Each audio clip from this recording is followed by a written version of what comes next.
Hi, ಎಲ್ಲರಿಗೂ ನಮಸ್ಕಾರ. Welcome back to my channel. ನಾನು ಲಾಸ್ಟ್ ವಿಡಿಯೋದಲ್ಲಿ ಫ್ರೀ ಬ್ಯೂಟಿ ಕೋರ್ಸ್ಗೆ ಜಾಯ್ನ್ ಆಗಿದ್ದೀನಿ ಅಂತ ಹೇಳಿದ್ದೆ. ಆವತ್ತಿಂದ ವಿಡಿಯೋ ಮಾಡೋದಕ್ಕಾಗಿರಲಿಲ್ಲ. ಯಾಕಂತ ಹೇಳಿದರೆ ಬೆಳಿಗ್ಗೆ ಕ್ಲಾಸ್ಗೆ ಹೋಗಿ ಮತ್ತೆ ಸಂಜೆ ಬಂದು ಮನೇಲಿ ಕೆಲಸ ಮಾಡೋ ಅಷ್ಟರಲ್ಲೇ ಟೈಮ್ ಆಗೋಗ್ತಾಯಿತ್ತು. ವಿಡಿಯೋ ಮಾಡೋದಕ್ಕೆ ಆಗ್ತಾಯಿರಲಿಲ್ಲ. ಈಗ ಆ ಕ್ಲಾಸೇ ಮುಗಿದಿದೆ. 20 ದಿನದಲ್ಲಿ ಏನೆಲ್ಲ ಕಲ್ತಿದ್ದೀನಿ, ಏನೆಲ್ಲ ಸಬ್ಜೆಕ್ಟು ಇನ್ಕ್ಲೂಡ್ ಆಗಿತ್ತು ಅಂತ ಹೇಳಿ ನಿಮ್ಮ ಜೊತೆ ಶೇರ್ ಮಾಡ್ಕೊತಾ ಇದ್ದೀನಿ. 20 ದಿನದಲ್ಲಿ ನಾವೆಲ್ಲ ಕಲಿಬಹುದಾ? ಇದು ಕಂಪ್ನಿ ಕಡೆಯಿಂದ ಮಾಡಿದ್ದು. 1 ತಿಂಗಳಿತ್ತು. 1 ತಿಂಗಳಲ್ಲಿ 20 ದಿನ ಬ್ಯೂಟಿ ಕೋರ್ಸ್ ಬಗ್ಗೆ ಇದ್ದರೆ ಇನ್ನು 10 ದಿನ ವೆಲ್ನೆಸ್ ಬಗ್ಗೆ ಕ್ಲಾಸ್ ಇತ್ತು. ಏನೆಲ್ಲ ಹೇಳ್ಕೊಟ್ಟಿದ್ದಾರೆ ಅಂತ ನೋಡೋಣ ಬನ್ನಿ. ಮೊದಲಿಗೆ ಪಾರ್ಲರ್ ಅಂದರೆ ಯಾವ ಥರ ಇರಬೇಕು ಅನ್ನೋದನ್ನ ತಿಳಿಸ್ಕೊಟ್ಟಿದ್ರು.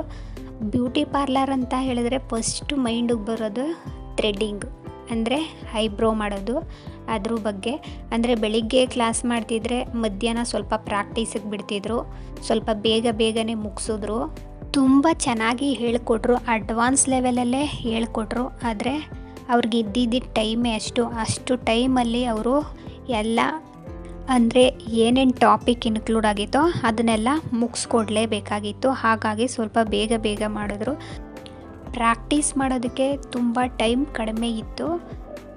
ಇನ್ನೊಂದು ಸ್ವಲ್ಪ ಟೈಮ್ ಜಾಸ್ತಿ ಮಾಡಿದಿದ್ರೆ ನಾವು ಇನ್ನೂ ತುಂಬ ಚೆನ್ನಾಗಿ ಕಲಿಬಹುದಾಗಿತ್ತು ಅಂತ ಅನ್ನಿಸ್ತು. ಥ್ರೆಡ್ಡಿಂಗ್ ಆದಮೇಲೆ ಬ್ಲೀಚಿಂಗ್ ಬಗ್ಗೆ ಹೇಳ್ಕೊಟ್ರು. ಬ್ಲೀಚ್ಗೆ ಆ್ಯಕ್ಟಿವೇಟರ್ನ ಎಷ್ಟು ಹಾಕ್ಕೋಬೇಕು, ಅದನ್ನು ಯಾವ ಥರ ಮಿಕ್ಸ್ ಮಾಡಬೇಕು, ಹಾಗೆ ಹೇಗೆ ಅಪ್ಲೈ ಮಾಡಬೇಕು ಅನ್ನೋದನ್ನೆಲ್ಲ ತಿಳಿಸ್ಕೊಟ್ರು. ಬ್ಲೀಚ್ ಟಾಪಿಕ್ ಮುಗ್ದಿದ್ದಾದಮೇಲೆ ಅದರ ನೆಕ್ಸ್ಟ್ ಡೇನೇ ಕ್ಲೀನಪ್ ಮತ್ತು ಫೇಶಿಯಲ್ ಬಗ್ಗೆ ತಿಳಿಸ್ಕೊಟ್ರು. ನೆಕ್ಸ್ಟು ವ್ಯಾಕ್ಸ್ ಬಗ್ಗೆ ಹೇಳಿಕೊಟ್ರು. ವ್ಯಾಕ್ಸ್ನ ಯಾವ ಥರ ಅಪ್ಲೈ ಮಾಡಿ ಅದನ್ನು ಸ್ಟ್ರಿಪ್ಸ್ನ ಮೂಲಕ ಯಾವ ಥರ ತೆಗಿಬೇಕು, ಯಾವ್ಯಾವ ಥರ ಅಡ್ವಾನ್ಸ್ಡ್ ಲೆವೆಲ್ ವ್ಯಾಕ್ಸ್ ಅವೈಲೇಬಲ್ ಇದೆ ಅನ್ನೋದನ್ನೆಲ್ಲ ಹೇಳಿಕೊಟ್ರು. ನಮಗೆ ಇದ್ರ ಬಗ್ಗೆ ಎಲ್ಲ ಮುಂಚೆ ಗೊತ್ತಿರಲಿಲ್ಲ. ಹೇಳ್ಕೊಟ್ಟಾಗ ತುಂಬ ಈಸಿ ಅಂತಲೇ ಅನ್ನಿಸ್ತು. ಅಷ್ಟು ಕಷ್ಟ ಅಂತೆಲ್ಲ ಏನು ಅನ್ನಿಸ್ಲಿಲ್ಲ. ವ್ಯಾಕ್ಸ್ ಆಗಿದ್ಮೇಲೆ ಪೆಡಿಕ್ಯೂರ್ ಮತ್ತು ಮೆನಿಕ್ಯೂರ್ನು ತುಂಬ ಚೆನ್ನಾಗಿ ಹೇಳಿಕೊಟ್ರು.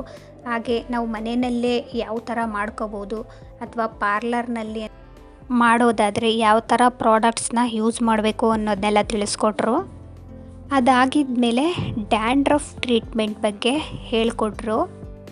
ನಾವು ಮನೆಯಲ್ಲೇ ಯಾವ ಥರ ಹೋಮ್ ರೆಮಿಡೀಸ್ನ ಡ್ಯಾಂಡ್ರಫ್ಗೆ ಯೂಸ್ ಮಾಡ್ಬೋದು ಅಥವಾ ಪಾರ್ಲರ್ನಲ್ಲಿ ಅದಕ್ಕೆ ಆದಂತಹ ಪ್ರಾಡಕ್ಟ್ಸ್ಗಳು ಸಿಗುತ್ತೆ, ಸ್ಕಾಲ್ಪ್ ಪ್ಯೂರ್ ಅಂತ, ಅದನ್ನು ಯಾವ ರೀತಿ ಅಪ್ಲೈ ಮಾಡೋದು ಅನ್ನೋದನ್ನೆಲ್ಲ ತಿಳಿಸ್ಕೊಟ್ಟಿದ್ದಾರೆ. ಅದಾದಮೇಲೆ ಹೆಡ್ ಮಸಾಜ್ ಅಥವಾ ಆಯಿಲ್ ಮಸಾಜ್ನ ಯಾವ ವಿಧಾನದಲ್ಲಿ ಮಾಡಬೇಕು ಅನ್ನೋದನ್ನ ತುಂಬ ಚೆನ್ನಾಗಿ ಹೇಳಿಕೊಟ್ರು. ಹಾಗೆ ಮನೆಯಲ್ಲೇ ಹೇರ್ ಆಯಿಲ್ನ ಏನೇನೆಲ್ಲ ಹಾಕಿ ಮಾಡ್ಕೋಬಹುದು ಅಂತಲೂ ಸಹ ತಿಳಿಸ್ಕೊಟ್ಟಿದ್ದಾರೆ. ಅದಾದಮೇಲೆ ಮೆಹಂದಿ ಅಪ್ಲಿಕೇಶನ್, ನಾವು ಈ ವೈಟ್ ಹೇರ್ಸ್ಗೆ ಮೆಹಂದಿನ ಹಚ್ಕೋತೀವಲ್ಲ, ಅದನ್ನು ಯಾವ ಥರ ಸ್ಟೆಪ್ ಬೈ ಸ್ಟೆಪ್ ಅಪ್ಲೈ ಮಾಡಬೇಕು ಅನ್ನೋದನ್ನ ಹೇಳ್ಕೊಟ್ಟಿದ್ದಾರೆ. ನಮ್ಮ ಮನೆ ಅಕ್ಕಪಕ್ಕದವರು ಹಚ್ಕೊಳ್ಳೋದನ್ನ ನೋಡಿದ್ದೀವಿ.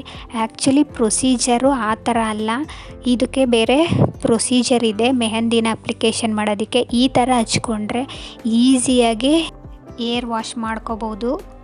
ಪೂರ್ತಿ ಹೆಡ್ ಪೂರ್ತಿ ಮೆಹಂದಿನ ನೀಟಾಗಿ ಅಪ್ಲೈ ಮಾಡ್ಬೋದು. ಈಗ ನಾವು ಹೆಂಗೆಂಗೋ ಹಚ್ಕೊಳ್ಳೋದ್ರಿಂದ ಏರ್ ವಾಶ್ ಮಾಡೋದಕ್ಕೆ ತುಂಬ ಕಷ್ಟ ಆಗುತ್ತೆ ಮತ್ತು ಕೂದಲು ತುಂಬಾ ಸಿಕ್ಕಾಗುತ್ತೆ. ಆದರೆ ಇವ್ರು ಹೇಳ್ಕೊಟ್ಟಿರೋ ಮೆಥಡಲ್ಲಿ ಹಚ್ಚಿದ್ರೆ ಸ್ವಲ್ಪನೂ ಸಿಕ್ಕಾಗದಂಗೆ ಹೇರ್ ವಾಶ್ನ ಮಾಡ್ಬೋದು. ಅಷ್ಟು ಈಸಿಯಾಗಿ ಸರಳವಾಗಿ ಹೇಳ್ಕೊಟ್ಟಿದ್ದಾರೆ. ಈ ಟಾಪಿಕ್ ಆದಮೇಲೆ ಹೇರ್ ಕಲರಿಂಗ್ ಬಗ್ಗೆ ಹೇಳ್ಕೊಟ್ರು. ಹೇರ್ ಕಲರಿಂಗಿಗೆ 4 ಡೇಸ್ ತಗೊಂಡ್ರು. ಕಲರ್ನ ಯಾವ ರೀತಿ ಅಪ್ಲೈ ಮಾಡ್ಬೋದು, ಕೆಲವರು ಹೈಲೈಟ್ಸ್ ಮಾತ್ರ ಮಾಡ್ತಾರೆ, ಅಂದರೆ ಅಲ್ಲೊಂದು ಇಲ್ಲೊಂದು ಕಾಣುವಂಥ ಅಷ್ಟು ಮಾತ್ರ ಮಾಡಿಸ್ಕೋತಾರೆ. ಇನ್ನು ಕೆಲವರು ಓವರಾಲ್ ಹೇರ್ಸ್ಗೆಲ್ಲ ಮಾಡಿಸ್ಕೋತಾರೆ. ಪ್ರೀ ಲೈಟ್ನಿಂಗ್ ಮಾಡಿ ಯಾವ ಥರ ಹೇರ್ ಕಲರ್ನ ಮಾಡ್ಕೋಬೋದು ಅಂತೆಲ್ಲ ತುಂಬ ಚೆನ್ನಾಗಿ ಹೇಳ್ಕೊಟ್ಟಿದ್ದಾರೆ. ಮತ್ತು ಡೆವಲಪರ್ನ ಎಷ್ಟು ಯೂಸ್ ಮಾಡಬೇಕು ಅನ್ನೋದನ್ನೆಲ್ಲ ಹೇಳ್ಕೊಟ್ಟಿದ್ದಾರೆ. ಹೇರ್ ಕಲರಿಂಗ್ ಹೇಳ್ಕೊಡೋದಕ್ಕೆ 4 ದಿನ ತೊಗೊಂಡಿದ್ರು ಮ್ಯಾಮು. ಹಾಗಾಗಿ ಸ್ವಲ್ಪ ಪ್ರಾಕ್ಟೀಸ್ ಎಲ್ಲ ಮಾಡಿದ್ವಿ. ನಾವುಗಳು ಸ್ವಲ್ಪ ಹೈಲೈಟ್ಸ್ ಥರ ಕಲರ್ ಕೂಡ ಮಾಡ್ಕೊಂಡಿದ್ದೀವಿ. ತುಂಬ ಚೆನ್ನಾಗಿತ್ತು.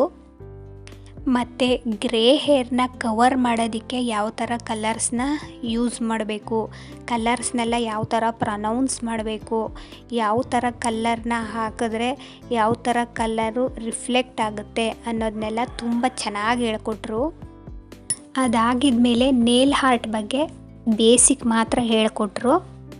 ನೇಲ್ ಆರ್ಟ್ ಬಗ್ಗೆನೇ ಸಪ್ರೇಟ್ ಕ್ಲಾಸಸ್ಗೆ ಹೋಗಿಬೇಕಾದ್ರೆ ಇನ್ನೂ ಡೀಪಾಗೆ ಕಲಿಬೋದು. ನಮಗೆ ಬೇಸಿಕ್ ಹೇಳ್ಕೊಟ್ಟಿದ್ದಾರೆ, ಅಷ್ಟು ಸಾಕು ಅಂತ ಅನ್ಕೋತೀನಿ. ಅದಾದಮೇಲೆ ಮೆಹಂದಿನ ಹೇಗೆ ಮಿಕ್ಸ್ ಮಾಡೋದು ಅಂತ ಹೇಳಿಕೊಟ್ರು. ಈ ಮೆಹಂದಿ ಟಾಪಿಕ್ ಇರಲಿಲ್ಲ, ನಾವು ರಿಕ್ವೆಸ್ಟ್ ಮಾಡಿ ಕೇಳಿದ್ದಕ್ಕೆ ಮಾತ್ರ ಅದನ್ನು ಹೇಗೆ ಮಿಕ್ಸ್ ಮಾಡೋದು ಅಂತ ಹೇಳಿ ಹೇಳ್ಕೊಟ್ಟಿದ್ದಾರೆ.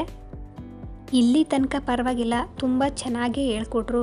ಮುಂದಕ್ಕೂ ಚೆನ್ನಾಗಿ ಹೇಳ್ಕೊಟ್ರು, ಆದರೆ ಟೈಮ್ ಕಡಿಮೆ ಇದ್ದಿದ್ದರಿಂದ ಸ್ವಲ್ಪ ಸ್ಪೀಡ್ ಮಾಡಿಬಿಟ್ರು.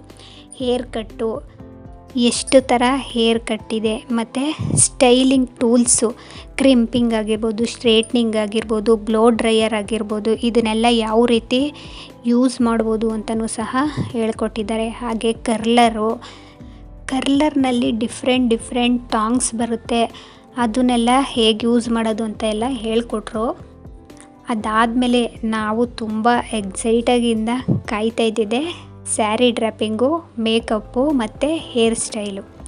ಸ್ಯಾರಿ ಡ್ರ್ಯಾಪಿಂಗಲ್ಲಿ ಒಂದು 7-8 ಥರ ಸ್ಯಾರಿನ ಡಿಫ್ರೆಂಟಾಗಿ ಹೇಗೆ ಡ್ರೇಪ್ ಮಾಡೋದು ಅಂತ ಹೇಳ್ಕೊಟ್ರು. ಅದನ್ನು ಸ್ವಲ್ಪ ಫಾಸ್ಟಾಗೆ ಮಾಡಿದ್ರು. ಅದಾದ ನಂತರ ಲಾಸ್ಟು ಮೇಕಪ್ಪು, ಸಿಂಪಲ್ ಮೇಕಪ್ಪು ಮತ್ತು ಬ್ರೈಡಲ್ ಮೇಕಪ್ಪು, ಯಾವ ಥರ ಪ್ರಾಡಕ್ಟ್ನ ಯೂಸ್ ಮಾಡಬೇಕು, ಸ್ಕಿನ್ ಪ್ರಿಪ್ರೇಷನ್ನು ಹೇಗೆ ಮಾಡ್ಕೋಬೇಕು ಅನ್ನೋದನ್ನೆಲ್ಲ ತುಂಬ ಚೆನ್ನಾಗಿ ಹೇಳ್ಕೊಟ್ರು. ಆದರೆ ನಮಗೆ ಪ್ರಾಕ್ಟೀಸ್ ಮಾಡೋದಕ್ಕೆ ಟೈಮ್ ಸಿಗಲಿಲ್ಲ, ಹಾಗಾಗಿ ಪ್ರಾಕ್ಟೀಸ್ ಮಾಡಿದ್ರೆ ಇನ್ನೂ ತುಂಬ ಚೆನ್ನಾಗಿ ಕಲಿಬೋದು. ಕೊನೆಯಲ್ಲಿ ಬಾಡಿ ಮಸಾಜ್ದು ಒಂದು ಟಾಪಿಕ್ ಬಗ್ಗೆ ಹೇಳ್ಕೊಟ್ರು.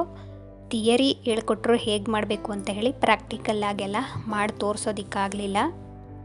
ಇದಿಷ್ಟು ಟಾಪಿಕ್ಕು ಇನ್ಕ್ಲೂಡ್ ಆಗಿತ್ತು ನಮ್ಮ ಈ 20 ದಿನದ ಬ್ಯೂಟಿ ಕೋರ್ಸ್ನಲ್ಲಿ. ಚೆನ್ನಾಗಿ ಅಡ್ವಾನ್ಸ್ ಲೆವೆಲಲ್ಲಿ ನಮಗೆ ಅರ್ಥ ಆಗೋ ಥರ ತೋರಿಸಿ ಹೇಳ್ಕೊಟ್ಟಿದ್ದಾರೆ.